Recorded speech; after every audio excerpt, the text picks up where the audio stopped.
Without doubt, I think the whole relationship between India and Australia continues to grow.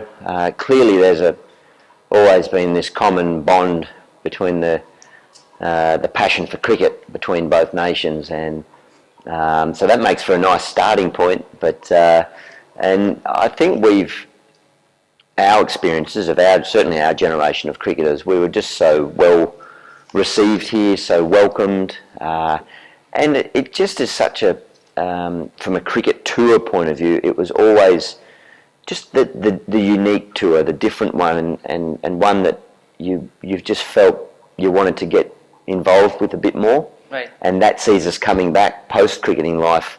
Different opportunities. Obviously, the IPL kept us coming back and learning more and more and more about India and the culture and the people, because we're all mixed in rather than us versus you type mentality. We're all in it together. So it's just an intriguing place to come, and the people have always made us feel very, very welcome. So with that in mind, it's wonderful to be here with Australian tourism in mind, in trying to encourage Indians to please come down to our country and hopefully, and I'm sure it will be the case, feel just as welcomed and find it just as interesting as a holiday destination and a place where you can travel, experience new things, feel safe and have a great time, be made feel very welcome. Right. Well, I think as a destination, there's so many varying different experiences. Australia pretty much has, I think, most things to offer that you can experience anywhere around the world, but it's all in one place. Right. Pristine beaches. We have in the cities, we have multicultural cities that have wonderful cultural aspects of art museums, theatre, dance, music, sporting events that match any around the world, and sporting venues that are iconic, like the Melbourne Cricket Ground or the Sydney Cricket Ground or Adelaide Oval is amazing. Iconic global sporting events like the Melbourne Cup horse racing carnival, that if that's what you're interested in, right, that's a must do. Right. But then regionally, it all varies. We've got ski slopes, so if you want to come down and go snow skiing, there's some high quality ski slopes that is on offer through our winter. I said the beaches, the Great Barrier Reef is right, just one of the wonders of the world, so that's an extraordinary experience. But then to get a bit more of true blue Australia that many Australians don't really experience unless they go and visit these regions, the outback, so Uluru or Ayers Rock, Kakadu National Park, where you can, all in safety, you can see crocodiles jumping out of the water, and it's brilliant. I've recently been there with my children and they loved it. So you're sleeping in tents outdoors, really experiencing the Australian outback. And then in Western Australia, again, it's a big, a lot of our destinations involve the coastline because it's so beautiful. Ningaloo Reef is, you can swim in the water with whale sharks. Oh. And these are sharks that don't eat anything more than a little bit of seaweed, so they're vegetarian. Yeah, so you're very safe. But there's something amazingly unique about swimming in the ocean with some of the biggest ocean creatures, 8-9 metre long whale sharks, and you can dive in there with a guide, and really it's an amazing experience. So, and the reef there is beautiful, colourful reef. So there's plenty of different things on offer. Tropical rainforests, there's the Blue Mountains, which is trekking and hiking. So a diverse cross-section of experiences in Australia. Really exciting. Probably the most often asked question is, do I miss cricket? And my answer to that is no. I still love cricket. I still love where I can being involved, and that involvement ranges from commentating on Big Bash cricket to coaching my son's under-15s team. So it's nice to be in and around the game. I love following the game, on TV or results. I admire the current era of cricketers. Their skills, their athleticism has gone up another level. So it's great to watch. So I still love it, but I love being able to get involved in other things. I have a business that I'm a shareholder in Australia that is, funnily enough, it has an Indian link. We grow Indian sandalwood plantations in Australia, and we sell the timber and the oil. We export it to overseas. So I know India, sandalwood in India has always been revered, and it's been very much part of society for many, many hundreds of years. So that's something a little bit different, but being involved in a business that is really operating and starting to do well has been interesting, and some other ambassadorial roles where a lot of them are involving forging stronger links between India and Australia. Right. I think very different cricketers I think, I suppose I'd like to think we're both attacking batsmen. Right. But MS seems to, I was probably, when it came to outwardly expressing yourself, I was probably showed my emotions a bit more, whereas MS is so cool and calm. I really admire that about him, his calmness under pressure. And of course, he's had the extra weight of captaining the majority of his time in the Indian team, which, that's not something that I ever coveted. I was vice captain for a long time and filled in for a few of the captains, but didn't really have a strong desire to be the captain. So I admire that about his game. But and look, he, from all reports and talking to him, doesn't and didn't really have to practice his wicket keeping a great deal. It was just such a natural thing. He had his own unique style, but very effective, whereas I had to work and work and work at my wicket keeping. My batting came a little bit more naturally than my keeping. So that was probably a significant difference between the two of us as to how we went about our training.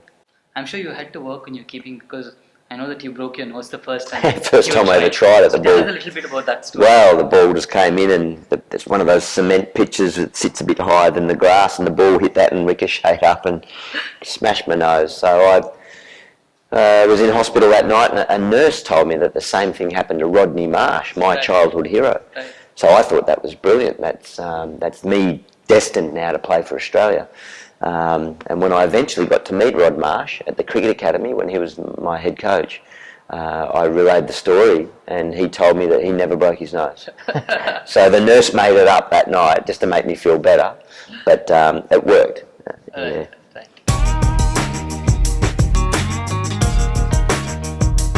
I think that, look, I didn't wake up that day and think, right, today I want to make a big statement about walking. Far from it. I would have preferred not to have hit that ball or hit it right in the middle and have gone on and made a huge score. But I think you're right. It's a sum total of a number of parts of the game from a player's perspective and observing some player behaviour, and not just opponents within our team. It got me asking myself about the way I was playing the game, about players just trying to take a little bit more ownership of how the game's played, the spirit with which it's played. And it was around the time where, it was early in the time where catches, say diving catches, were being referred to the third umpire for adjudication. And technology was such at the time that it wasn't quite clarifying exactly whether it was out or not.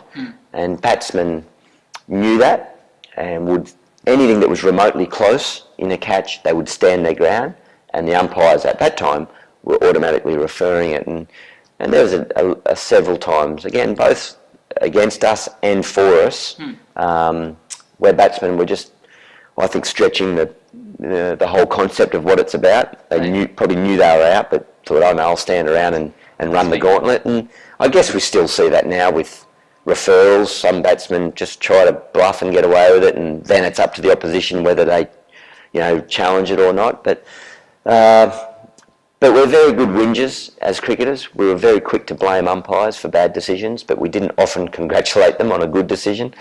So all these things were in my mind a little bit. I didn't, as I say, think I have to make a statement.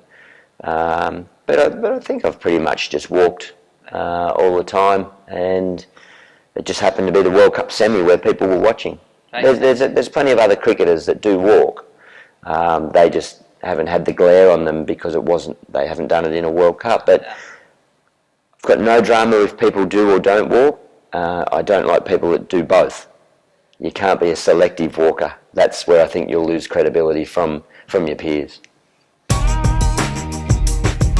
Oh, well, the Olympics first. It's always a truly global event, and one that captures the imagination. It was an interesting lead into Rio. A lot of controversy around that city as a venue, and will it be ready? And of course, all the doping scandals across various sports, and Russia, should they be there? Should they? So that tarnishes it somewhat. But once the games begin, I think people still take a big interest in it, and I mean, it's just wonderful to see the various emotional roller coaster that goes along. There's the highest of highs and the lowest of lows, so that's part of sport. I try not to sit back and be too critical or disappointed in results, because it doesn't always go your way. But then little bolts of lightning come out and I don't mean Usain Bolt. He's always there or thereabouts and always winning, but the young gymnast here, Dipper. Right. I mean, what an amazing story, and the way she has caught the imagination and hearts of the nation is remarkable. And they're the great stories that come out of these type of games. The Indian cricket team at the moment looks to be in fine shape. I think Anil Kumble as an appointment is a really smart, considered appointment. I sensed that they were very keen, the BCCI, to get back to having a local, an Indian coach, and that makes sense because Virat Kohli is clearly a world-class player, and he's wanting to stamp his own style of leadership, and it's probably really important that the person working most closely with him is someone who understands Indian culture, and certainly even simple as a language scenario in trying to explain a new philosophy to players was probably very important. So Anil's just a highly respected man, a high-class person, and that blended in with Virat's excitement makes for really, really exciting times ahead. Clearly, they want to address their overseas results, and they're off to a flying start.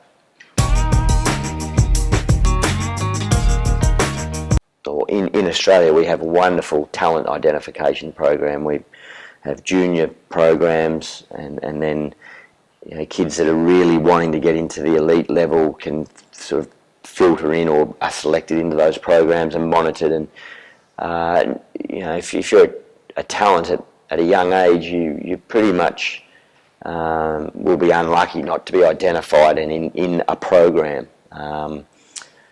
And if you want to just play recreationally or socially, you've still got that as an option as well. I think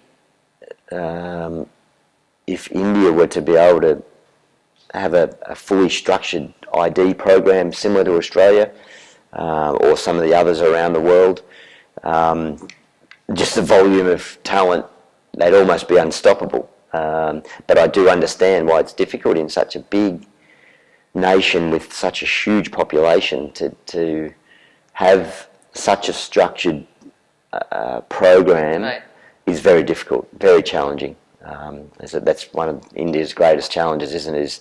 Is scaling up volumes that are required to meet all the needs of everyone.